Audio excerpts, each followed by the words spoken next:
Yeah, I've been waiting more than 9 months. Been working hard in the off season, going to a bunch of camps. But like I said, last year I just had to stay on the sideline and coach, and it made things really difficult. And I'm just excited to get back out on the field. Nick Wyman's a special kid. I mean, he's the the face of this football program. It's what it's all about, and he's just a hard-nosed, hard-working kid. I mean, he's quick on his feet. Obviously, he sees holes when he's on the offensive side of the ball. And defensively, he has an idea where the football is going to go, and he'll come and he'll hit you. And, we're awful proud he's here. And I've known him since he was, just a little bitty boy. And obviously, he's not a little bitty boy anymore. He's a man. And, when he brings you, he's going to hit you. Nick Wyman returns from an injury-shortened junior campaign to spearhead a defensive front eight at Quincy Notre Dame that is chock full of experience. Granted, it may not look as physically imposing as Qnd lines of the recent past, but these are guys who are eager to compensate. I think being a little over the edge, crazy a little bit, that kind of helps you in the long run. Doesn't matter how big you are. We discovered that if we use what we have, we can really make a difference. I mean, we don't have to be huge like we've been in the past. We can still make plays, and guys like Jeremy and Jack have really been doing that lately, and I think the season, you'll see a lot of that.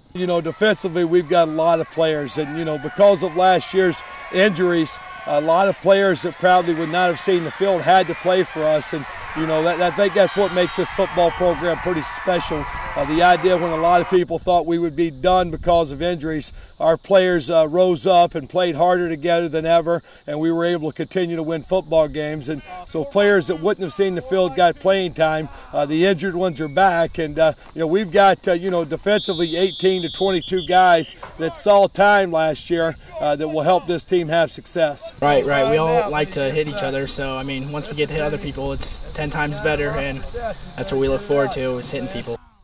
The Raiders aren't hurting on offense either, with 8 starters back there, including many of the key cogs who drove this team to over 290 yards a night rushing last fall.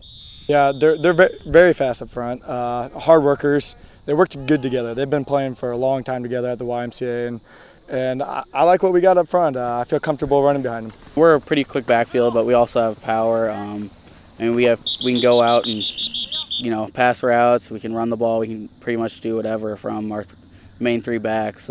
The final piece of that puzzle may be sorting out an open audition at quarterback. Well, I tell you, Matt and Joe both had great scrimmage today. We're awful proud of them. Did a lot of things well. We ran our fakes in the backfield probably even better than we ever did last year. Thought they made good decisions, and I thought they were vertical-wise. They were able to throw the football down the field better than we have been in a long time. So it was awful fun to watch. But who's the starter? Who knows? We don't know that at this point. Do we have a I don't think we have a controversy. I think we just got 2 guys that we're blessed to have 2 guys. A lot of high schools may only have 1 guy to work with, or maybe even nobody.